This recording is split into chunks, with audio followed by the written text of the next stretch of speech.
pupunta tayo ngayon ng balik ulitan ng Dipakulaw kasi meron tayo doon kakausapin o kilalanin o sabihin mo ng gusto nating kilalanin siya at alamin yung mga rason niya. Siya yung nag-viral yung sa post ng ABS-CBN na after ni Rene namatay, few days, siya yung nagtirik ng kandila, siya yung naglagay ng bulak-bulak doon from time to time, okay, sa may Lipit Beach sa Dipakulaw.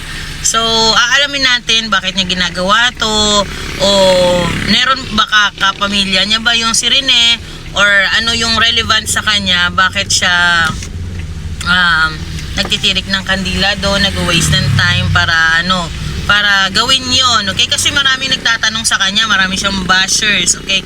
So, siguro, maiintindihan natin yun pag inalam natin as well as at least magne-nature trip na rin tayo. So, samahan nyo si Dora sa another gala na naman sa Dipakulaw. So, tara na guys. Wala talagang kabahayan. Ay, diretso no. Wala naman tao.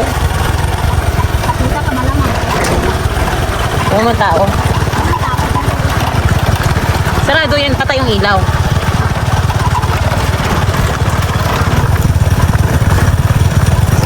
Stay siguro dyan, no? Yung guarda. Malawak pala siya. Malawak talaga siya. May tao.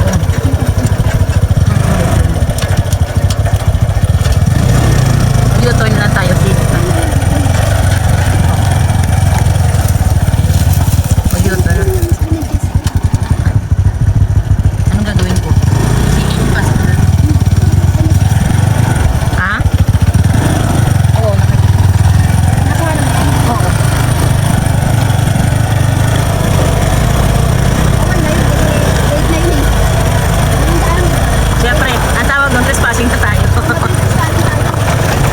Yung, ibig sabihin yung red flag na yan, nandyan na yan nung nandito sila, tama ba? So, bawal maligo kasi delikado yung alon, tama ba? Kung baga, nasa sayo yung hindi, kasi parang stoplight yan eh, ayan o. Na warning. May tao ba? Ikaw. Dito. Yung nakikita tayo, no? Patayin mo yung ilaw at baka mamaya. Patayin mo ilaw. May mapapasukin tayong bahay ng ilaw. Doon na lang tayo magkape. Saan? Mamaya, Oo. kahit nagabihin tayo doon. Resort yun eh. Sa harap. Pwede bang dyan dumaan? Pwede, yung motor ko. Ayaw nga pala.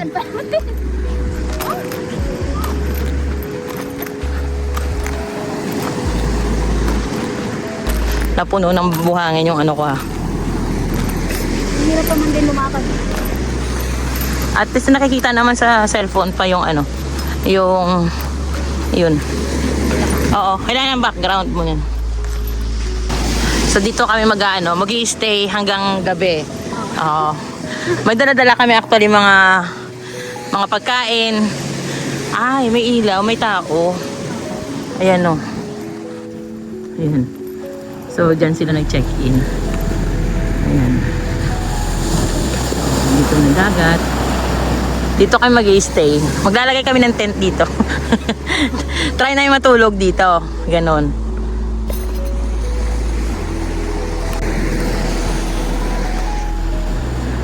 May ilaw pa oh.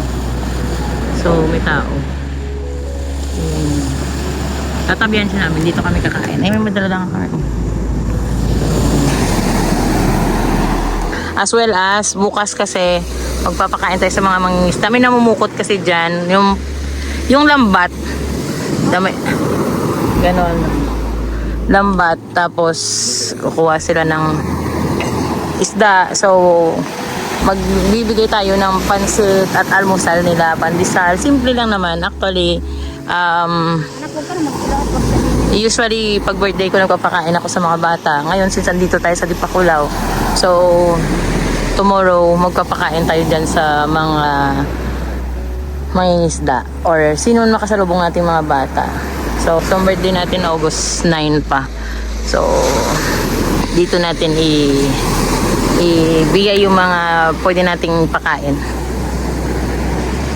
sa mga mangingisda nating kababayan. So actually guys, hindi naman nakakatakot yung lugar, ano. So kasi ngayon nowadays pag sinabing Pakulaw, parang natatakot yung mga tao, parang hesitant sila. So may nakita kayong red flag doon na indicate na bawal lumangoy, pwede naman tayo mag nature trip lang eh.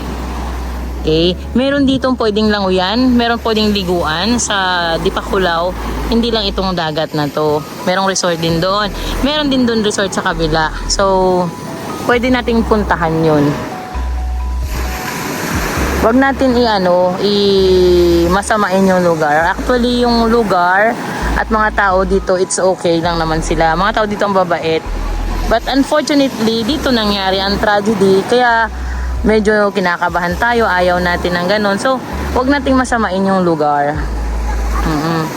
Nagkataon na hindi lang natin naintindihan kung ano talaga nangyari sa kanila. Hindi natin alam kung ano yung punot, dulo, at kung ano talaga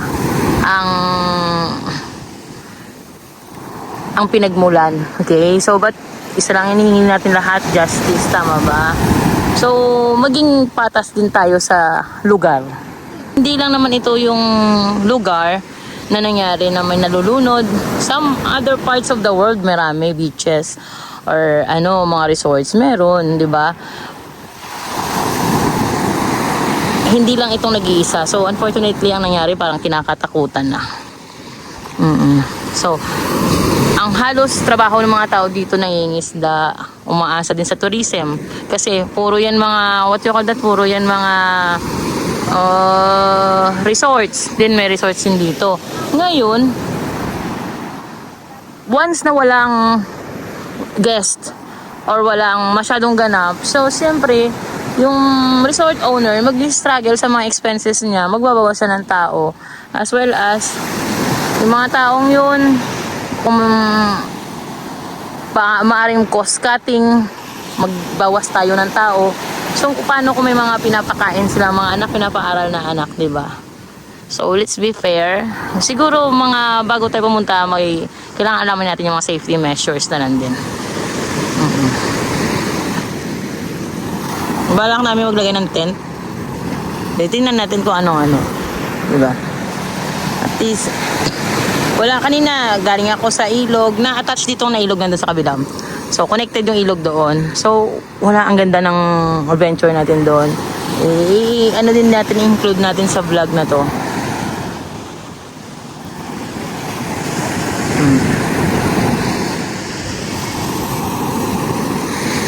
So, ayan si Sis Pia kasama natin. Actually, siya yung nag-viral na everyday nagbibigay siya ng flowers dito. Nung nawala si Renette Divine, nandito sa tragedy. So, siguro few days after that tragedy, nagtirik siya ng kandila dito and naglagay ng mga flowers. So, tatanungin siya natin tomorrow kasi medyo madilim na kung bakit niya ginagawa yun. But definitely, may rason siya kasi kahit ako, di ba, hindi naman ako taga dito. Hindi ko personal na kilala si Renette Divine, but masyado tayong attached sa sa personality nila, sa nangyari sa kanila. So, hindi tayo interesado minsan sa laro nila kung gaano siya kagaling or sila kagaling. But interesado tayo kung ano naging buhay nila at ano silang klaseng tao. Mas yun ang nagiging highlights eh. So, bukas puntahan din natin yung resort. Okay. Magpapaalam tayo, picture lang tayo sa harap. Ganon. So, quick update lang natin to guys. So, chill muna tayo dito. Magkakape muna tayo dito. Good night. Ayan, kakape tayo dito. Yung tasa na rin yan, hindi na masyado kaputi. So, naririnig nyo. Dyan mismo ko siya na, dyan tayo So, di ba? Safe. Hindi naman problema. Hindi naman masama na pumunta dito sa tabing dagat. Huwag na syempre bumabagyo, high tide, ganun. So, hindi nakakatakot, guys. Parang nagmumuni-muni ka lang dito. Sa tabing dagat ka nagkakape. Which is usually ginagawa naman natin to sa sa ibang resort, sa ibang dagat. Kung nakikita nyo yung ibang vlog ko sa Pangasinan, meron pa nga akong vlog na mag-isa lang ako nagka-camping or family lang kami nagka-camping gabi, walang ilaw. Yung ilaw lang na dala namin, yung ilaw na provided talaga natin. So, hindi porket na may trahedya yung dagat, matatakot ka na. Huwag natin isink in sa utak natin yan.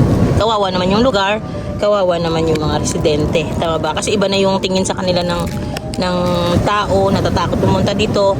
Well guys, yung Dipakulaw, o shall we say Aurora, isa sa pinakamagandang napuntahan ko sa lahat ng mga ginagalaan ni Dora.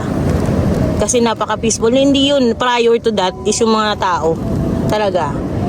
Not necessarily na dito nangyari yung trahedya. Ano na yung lugar? Worse, no. Maraming option. Pwede kang mag-ano dito, magmuni-muni. Di wag ka maligo, di ba? So, meron dun sa likod banda, meron dun ilog, meron din dagat somewhere there sa Baler. So, marami kang options at saka choices. So, wag natin wag natin i-sink in sa utak natin na ano yung lugar dahil sa trahedya, di ba? So, let's be fair. Kasi hindi naman pumunta ang Dipakulaw para magyaya ng tao dun at para dito mangyari ang trahedya. Tama ba? So, lang tayo. Doon lang tayo sa fair side or doon lang tayo sa gitna, di ba? Kasi hindi naman talaga nila kasalanan. Ganun. Nakita ko naman maraming babala eh. Nakita nyo naman siguro yung pinakita ko na may mga pa nga what do you call that, may mga flags na ibig sabihin parang signs, di ba, para sa sa kalsada may red, may green, then may yellow or orange na. So nakalangan nag-red, so ibig sabihin sundin natin. May Skype pa tayo. Sige guys, kape muna tayo. Ilawan mo. Ayan. Tasa pa nga ni Rina yan. So nagkakape kami sa sa dagat. Sis kasi nag-viral ka through social media. Dito kasi si Rene. Dito mismo sa kinauupuan natin. Dito yung tragedy kung saan sila nasawi ni Divine at saka ni Rene. So marami nagtatanong kung pamilya ka ba ni Rene or attached ka ba sa kanila or marami nagtataka kasi nag-viral ka, million views yun. Kung bakit mo, kasi ikaw yung unang-unang nagtirik ng kandila dito nung namatay sila at saka lagi kang naglalagay ng flowers, nag-aalay ng flowers. So, ano yung nasa isip mo, bakit mo siya ginawa? O ginagawa yung gano'n? Kasi unang-una hindi ko siya kilala. Tapos, nung napabalita na sa TV kung ano bang kwento tawag dito sa batang to. Yung buhay niya, kung anong klaseng buhay ang gusto niya, anong pangarap ang meron siya, doon ako na-attach. Hindi dahil sa magaling siyang mag-basketball, dahil hindi ko siya kilala. Pero nung nalaman ko yung pangarap niya, yung nagkinuha ng dagat ng isang iglap lang, doon ako na-attach. Bali na antig ka sa kanya, ganon, dahil sa kahit ako yung hindi naman dahil sa basketball kasi hindi naman tayo fan talaga ng basketball. Pero yung personality niya baga yung nag-attach sa atin. Tapos ano pa yung napahanga kanya or meron ba na may pagkapareho kayo ng buhay or meron bang nangyari kaya medyo parang naawa ka sa kanya, meron bang rason? Meron kasi dati akong OFW, ngayon naiwan ko yung mga anak ko. What if sa akin nangyari yun, di ba? Totoo. Kaya halos may pagkapareha kami ng buhay ni Rene. Sabi ko nga, nasa malayong lugar yung nanay niya, so sinong gagawa noon dito? Sinong magtitirik? Dahil nakaugalin natin bilang Pilipino na magtirik kung saan nga ito na aksidente. So walang makakagawa ng pamilya niya yon. Kaya ginawa ko yon. Oo, kasi usually ang ibang bashers hindi naiintindihan yun, bakit kailangan niya magtirik ng kandila, bakit kailangan niya maglagay ng flowers. Pero sa tulad naming mga nanay, medyo sa amin yun, kahit nga ngayon sa video, di ba, pag tumitingin tayo, napapaiyak pa rin tayo, ganon. Ako kung malapit na yung bahay ko dito, kahit na talaga maglalagay din ako ng bulaklak, hindi naman sinabi na from time to time, siguro isang beses sa isang linggo, ganon. Then may pagkahalintulad din ba yung buhay mo sa buhay nila? Kasi malapit kayo sa dagat so sila malapit din sa dagat, sa ilog, ganon.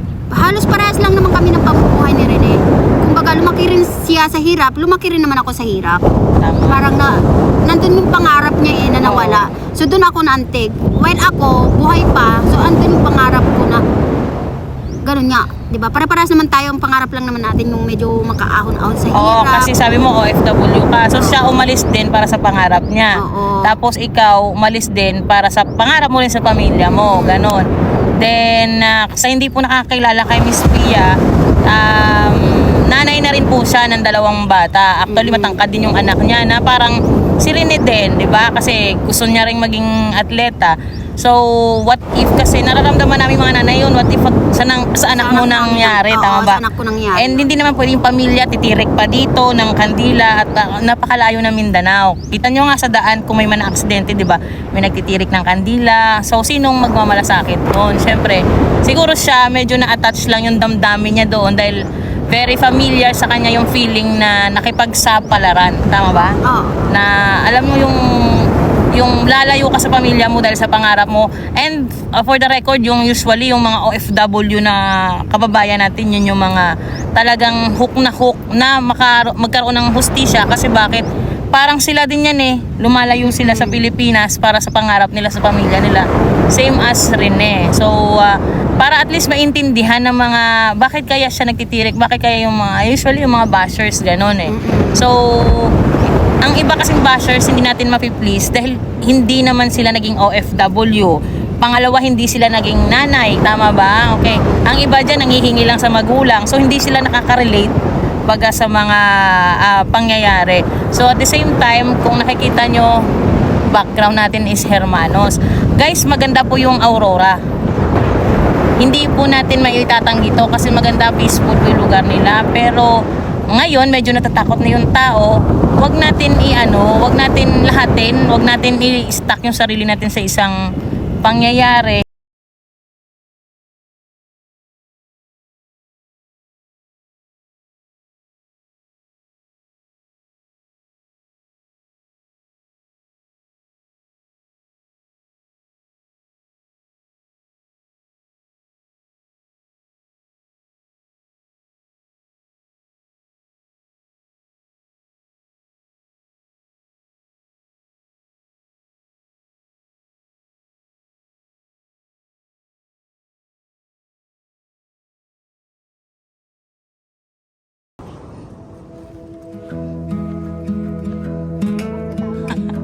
Yung signal number 1 pakalat-kalat ka pa dito.